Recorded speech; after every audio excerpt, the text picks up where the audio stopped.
بسم الله الرحمن الرحيم وصلى الله وسلم وبارك على سيد الأولين والآخرين سيدنا محمد صلى الله عليه وسلم. Chers frères, marhaba bikoum.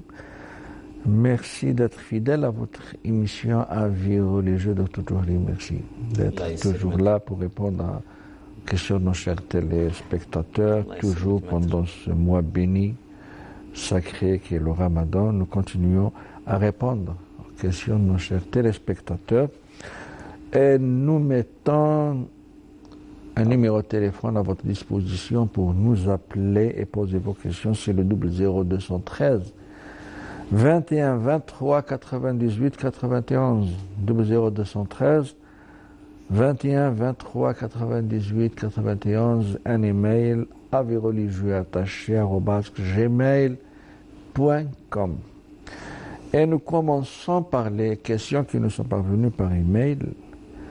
En attendant vos appels, Dr Toutouri, une question. Je vous demande si pendant le Ramadan, lorsque l'on travaille sur un poste d'accueil du public, le fait de se laver les dents durant la journée et de se rincer la bouche pour l'haleine et de se mettre de la crème sur la peau et du maquillage pour rester présentable est possible ou pas? Mais bien sûr, en gardant un comportement respectueux, comme d'habitude, et encore plus pour ce mois béni.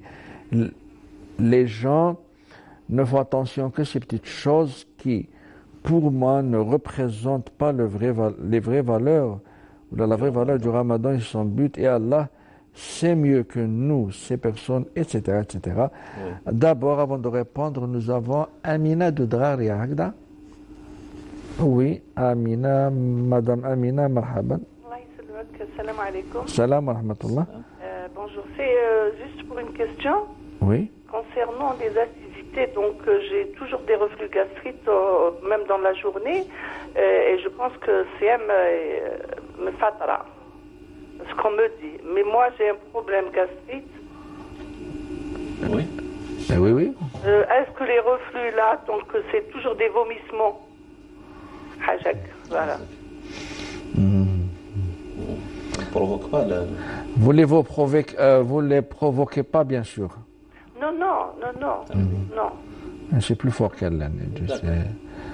D'accord, on va vous répondre, madame. Ok, Allah yinourak. Et s'il vous plaît, une autre question. Oui. Au moment de l'aide le deuxième, par exemple, je suis en train de boire de l'eau. Est-ce que c'est Nharirah? Au moment de l'appel à la prière. Le deuxième appel. Le deuxième appel. معليش تكمل Oui. Ok. مرحبا. نهاركم مبروك. معبود منك. Bismillah wa salatu wa salamu ala rasulillah. Concernant sa première question, du moment qu'elle n'a pas provoqué ses vomis, alors voilà, et son jeûne reste toujours, Inch'Allah, valable s'il n'y a pas retournement du vomi au sein de son ventre. Si il arrive jusqu'à sa bouche et elle le rejette ou elle le jette, Inch'Allah, toujours, il n'y a pas de problème, son jeûne restera toujours valide. Pour la deuxième question, le fait de boire, il y a des jurisconsultes qui disent lorsque vous prenez peut-être un bocal comme ça et puis vous entendez et vous êtes en train de boire, vous entendez le muezzin qui fait appel à la prière, le deuxième appel à la prière de Subh, vous pouvez continuer à bien sûr à prendre votre temps pour boire. Voilà. Parce que l'adhan, ce n'est pas une question de secondes, c'est une question de minutes. Surtout lorsqu'on donne le temps de l'appel wilaya par wilaya. La wilaya, elle a peut-être entre la limite, sa limite à l'est et puis sa limite à l'ouest, à peu près une centaine de kilomètres, 150. D'accord. Non, c'est-à-dire, je vais expliquer juste cette chose-là. C'est-à-dire, il y a entre l'est et l'ouest de la wilaya à peu près une centaine, peut-être même 200 kilomètres pour certaines wilayas. Nous, on prend en quelque sorte soit le premier soit les premières villes, le temps, c'est-à-dire de la limite vers l'est de cette wilaya, soit le dernier temps, soit aussi, c'est-à-dire la moyenne de ce temps-là. Peut-être il y a 1 minute de différence entre une ville qui se situe à la frontière est de la wilaya et puis une autre ville qui se situe à la frontière ouest de la wilaya. Ça veut dire qu'il y a toujours cette incertitude qui est à peu près d'1 minute. Enfin, ce n'est pas une question vraiment de seconde. Mais lorsque c'est l'entend l'adhan, alors que la mille... Ouais. Le vocal, ouais, voilà, ouais. Elle continue. On peut continuer, Inch'Allah. Anna, monsieur Mohamed de Annaba. Monsieur Mohamed, allô? Bonjour, monsieur, comment ça va? Ça va? J'ai une question, si vous permettez. S'il vous plaît, essayez d'élever la voix un peu pour bien vous entendre. J'ai une question, monsieur. Oui. Vous m'entendez comme ça? Oui. Oui. J'ai ma mère, elle est tombée malade. Les génies-bas presque 7 jours. Donc je vous dis savoir comment elle fait. Vous m'entendez? Oui. La deuxième question, c'est une maladie chronique ou là c'est... Non, elle est tombée malade parce que le médecin est interdit de jeûner. Pendant ces journées-là ou jusqu'à la fin de sa vie? Il lui a interdit de jeûner? Oui. Pendant ces journées-là seulement. Deuxième question, si vous permettez, monsieur. Allô? Non, il vous a posé une question. C'est déterminant. Hein? Est-ce que le médecin a interdit à votre mère de jeûner jusqu'à la fin de ses jours? C'est-à-dire, elle ne peut plus jeûner dorénavant. Ou pendant seulement la période du traitement. On l'a perdu, notre cher téléspectateur, donc il faut répondre par rapport à les deux cas, oui. Pour les deux cas. S'il s'agit d'une interdiction de la part du médecin pour le restant de ses jours, là, elle doit procéder par la procédure de nourrir un nécessiteux pour chaque journée du mois de Ramadan. Bien sûr, elle est dispensée du jeûne. Mais s'il s'agit d'une interdiction de jeûner pendant le traitement, c'est-à-dire peut-être une dizaine de jours, peut-être moins, peut-être plus, et Inch'Allah, elle sera guérie après.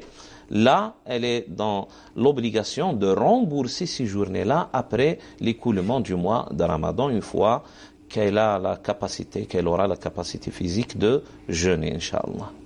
Très bien. Revenons à la question de notre sœur. D'accord. Nous avons Sheima de Lille, de France. Madame Sheima, allô? Allô, salam alaikum. Salam wa rahmatullah. أنا شيماء من فرنسا. مرحبا. الله يعيشك. 20 يوم وأنا مع درت وأنا 20 يوم على الحيض. Pardon? ألو وي عاودي معليش. أنا درت ستيريلي بوغ الحمل. وي. ونحيته 20 يوم وانا مع الحيض. 20 يوم. اسكو نسقيو باسكو قعدت ساخليها اسك انا مازلت نسيل الدم. D'accord, elle saigne encore. Et la question 20 يوم. Et la question c'est 20 يوم. D'accord. معليش une petite question. Avant ce dérèglement dans vos menstruations, s'il vous plaît. عندي الغني ديال وعندي الكاربيا في يد ديال الزوج. فهمتش. ونحوس ندير باش واش نقول نحوس باش نربط باش ما نزيدش نجيب الاولاد. حلال ولا حرام؟ Vous avez déjà des enfants, madame? عندك؟ عندي 4. الله يبارك، ربي يحفظهم لك. Alors pour une nécessité médicale, on va dire, c'est-à-dire تخافي على صحتك. خفت على صحتي ما هذا نقدرش هو. عندي لغني ديال جايز ان زوج شاء عندي الله. جايز ما فيها والو ان شاء الله. هاي احنا نحافظوا على الاصل، يعني الاصل انتيا صحة الأم والفروع. صحة الأم هي أولى من أنها تنجب الدراري، لازم تحافظ على نفسها. الله يعيشك. آمين يا رب العالمين. pour les menstruations. الله يبارك فيك. Si elle avait une habitude de calculer ses journées de menstruation, c'est-à-dire elle en a 6 ou 7 jours ou 8 jours, voilà. Au commencement du saignement, elle considère, c'est-à-dire ce sang-là comme sang de menstruation pendant toute la période qu'elle avait l'habitude de calculer, 6 jours ou 7 jours ou 8 jours, voilà. Et puis, si le sang ne s'arrête pas, le lendemain de l'écoulement des journées qu'elle avait l'habitude de calculer, elle va observer aussi une autre journée. Elle va la considérer comme étant parmi la période de menstruation. Hein. Et puis une autre journée aussi, si le sang ne s'arrête pas. Et puis une autre journée. Au-delà de 3 journées après la période de menstruation, même si le sang coule, elle doit le considérer comme un sang de maladie, non pas un sang de menstruation. C'est-à-dire نسميوه بالعربية دم استحاضة وليس دم حيض، يعني دم تاع المرض. هذه تاع 20 يوم باين باللي دم تاع المرض اختي. يعني تحسبي شحال عندك من عادتك عادة 6 أيام ولا 7 أيام ولا 8 أيام ولا 10 أيام، الله أعلم، كل مرأة وعادتها. ومن بعد تزيد 3 أيام إذا ما حبسش الدم، هذوك تحسبهم ضمن يعني العادة الشهرية، ما تصليش وما تصومش، ولكن بعد ال3 أيام هذه بعد العادة تاعها ولو الدم أنه يسيل منها تحسبوا دم استحاضة وتغتسل وتصلي وتصوم بإذن الله عز وجل. Très bien, docteur. Nous avons au bout du fil Maïssa de France. Allô? C'est Maïssa, Agda? Allô, allô, oui. Oui, vous m'entendez? Oui, bien. Oui, alors j'aurais 2 questions à poser. La première, alors l'heure de l'Aïcha est située à peu près à 23h30. Donc c'est assez tard. Et l'heure qui est indiquée sur nos heures de prière, ce sont les heures à laquelle les gens prient à la mosquée. Donc les heures de regroupement.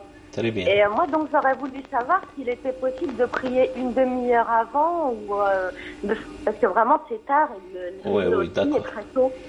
Et aussi une autre question, tant que je vous ai en ligne, lorsqu'on est indisposé, une femme est indisposée et qu'elle est en apprentissage du Coran, est-ce qu'elle peut prendre une ardoise et écrire des versets du Coran pour apprendre même des sourates, pour les apprendre? Ou est-ce que son état d'impureté fait qu'elle n'a pas le droit du tout d'avoir quelque contact avec le Coran? Très bien. Très bien. Très bien, on va vous répondre, madame. La première question. Merci beaucoup. Merci à vous. Merci, je vous en prie. La première question concernant la salat avant la... Ah oui, d'accord. Pour la prière de l'Aïcha, oui, c'est permis de faire la prière avant l'appel de l'Aïcha. Si on est dans la contrainte pour gagner 1 heure de sommeil ou je sais pas, ben oui, bien sûr, parce qu'il y a le début du temps de l'Aïcha qui est déjà commencé, juste après l'appel المغرب. دخول الوقت شرط صحة. لا أو دخل الوقت دخل وما يأخروا يعني العشاء. دخول وقت العشاء. 1 heure avant. C'est pas 1 heure, c'est à partir de l'appel du Maghrib. à peu près une demi-heure jusqu'à une quarantaine de minutes après l'appel de Maghrib, il y a l'écoulement du temps du Maghrib et le commencement du temps de la prière de l'Isha. C'est-à-dire on dit ça pour les gens qui ne vont pas à la mosquée, bien sûr, pour faire la prière groupée. Hein. Pour ceux qui font leur prière au sein de leur maison, pour une certaine contrainte, ils peuvent avancer et faire cette prière-là à peu près une demi-heure ou 40 minutes après l'appel de Maghrib. Parce que le commencement de la prière de l'Isha commence مع مغيب الشفق الأحمر, c'est-à-dire lorsque le crépuscule disparaît entièrement, il y a de l'horizon, il y a l'avènement de la nuit, peut-être si le ciel est dégagé, il y a l'apparition de quelques étoiles, etc. Là commence le temps de la prière de l'Isha. Alors on peut l'avancer un petit peu, c'est à partir du temps de la prière du coucher du soleil, comptez à peu près 30 jusqu'à 40 minutes et vous pouvez, Inch'Allah, faire votre prière. Inch'Allah. Et concernant sa deuxième question, oui, du moment qu'elle est c'est-à-dire elle apprend, qu'elle est en période d'apprentissage du Coran, etc., elle peut utiliser cette ardoise-là pour lire ou écrire le Coran.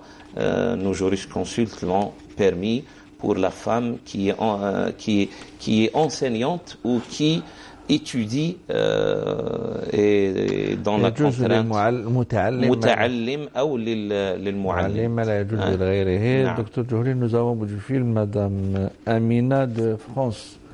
Allô.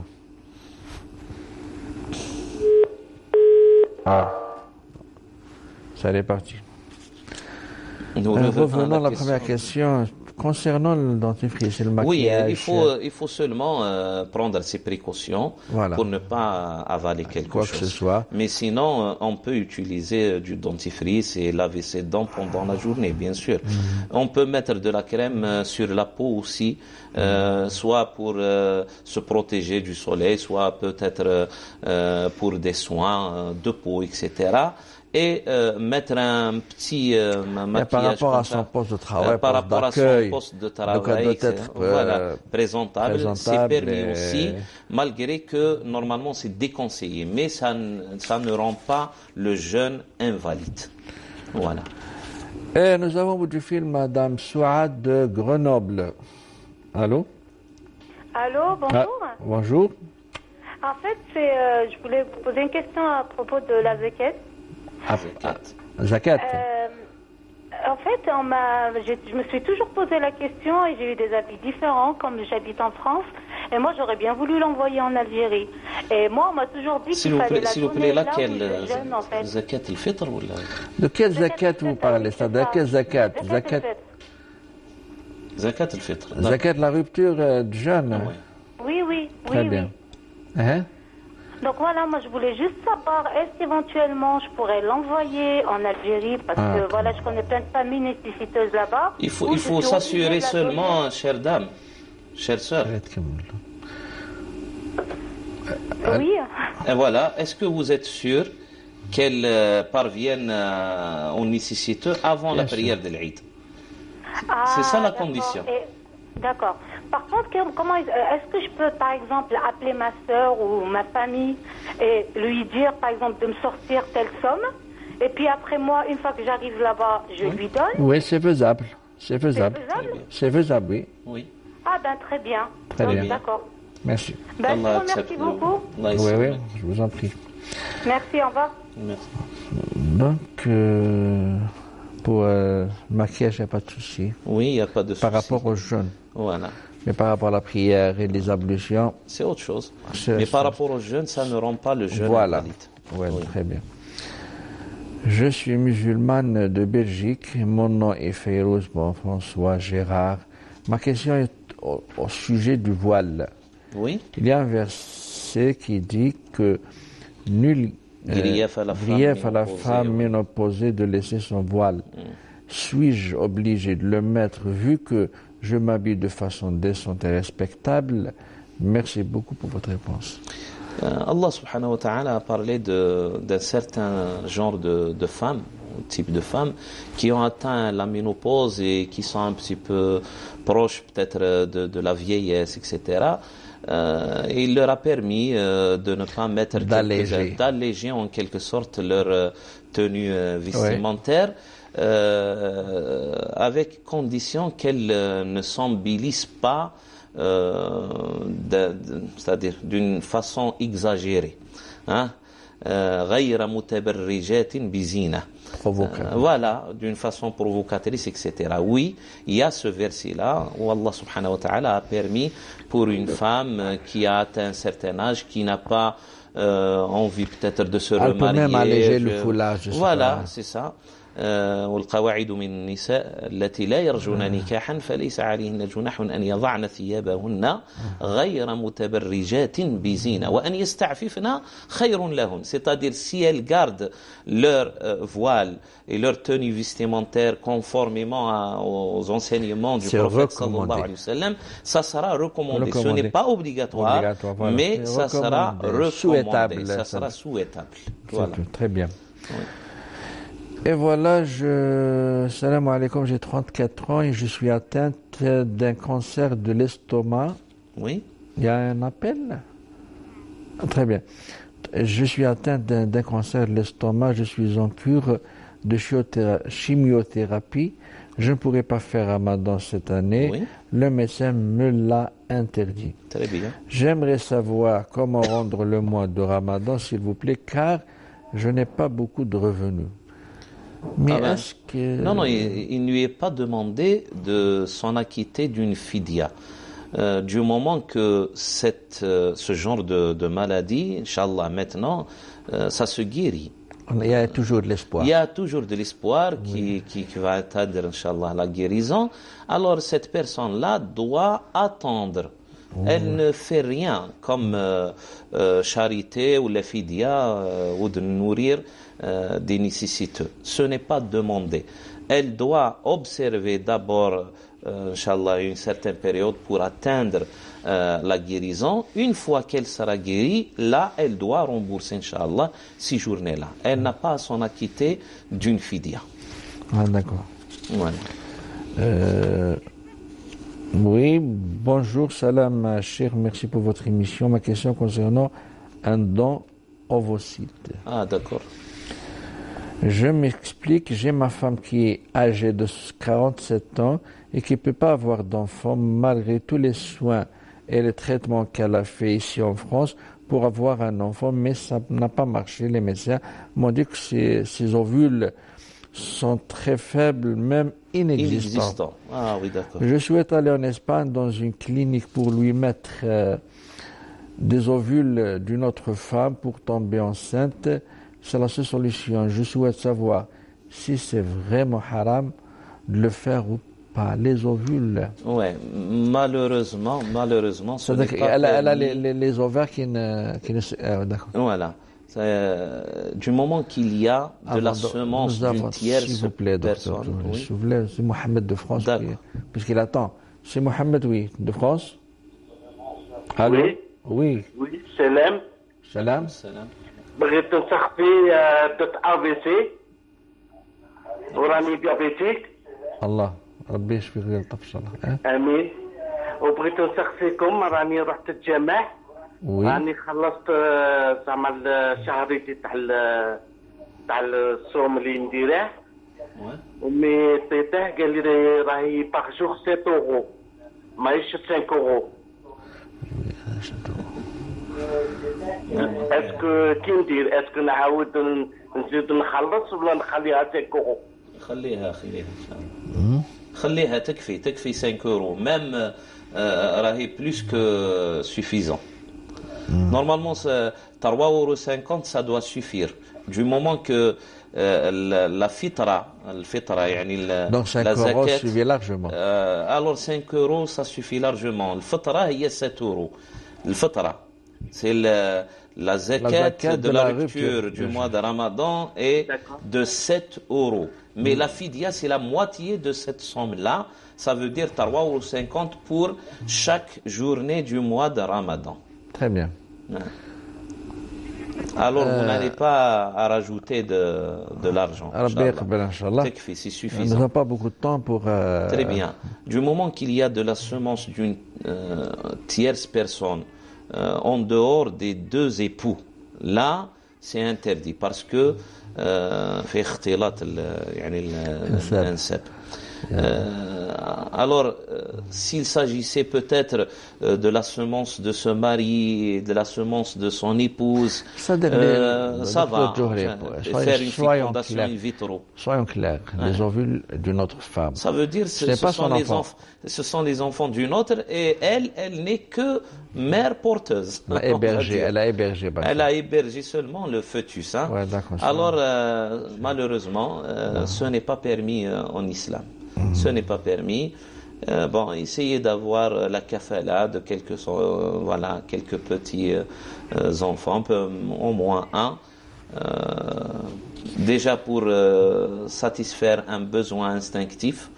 Et en second, bien sûr, secondo, c'est pour faire le khir, de la bienfaisance envers un enfant qui n'a pas de parents.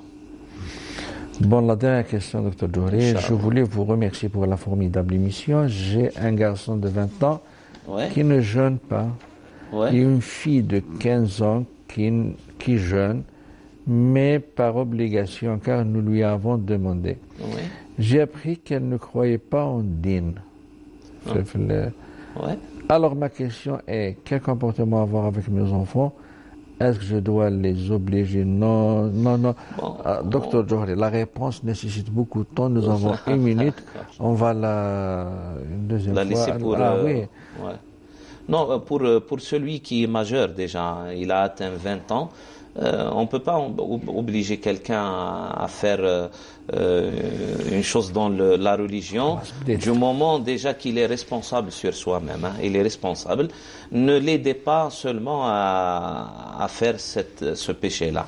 Voilà, seulement. Mais pour ces enfants, on doit les éduquer, non pas les obliger. On n'est pas dans ce système-là d'obliger. On éduque nos enfants.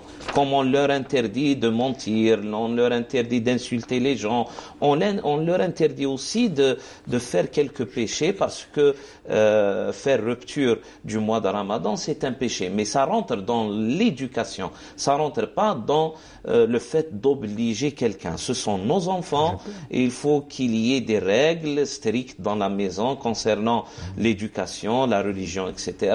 Mais ça commence d'un bas âge. Ça commence à peu près pour le jeune de 9, 10, 11 ans. On ne laisse pas nos enfants jusqu'à l'âge de 15, 20 ans et puis se réveiller d'un seul moment comme ça pour les obliger à faire quelque chose. On les éduque d'abord. On va y revenir, c'est vital. Le docteur Djouri, merci pour votre éclairage, c'est précieux. Marhaba bik. Mesdames et messieurs, merci de nous avoir prêté votre attention. Sahatorkum. Salam alaikum wa rahmatullahi wa barakatuh. Alaikum salam.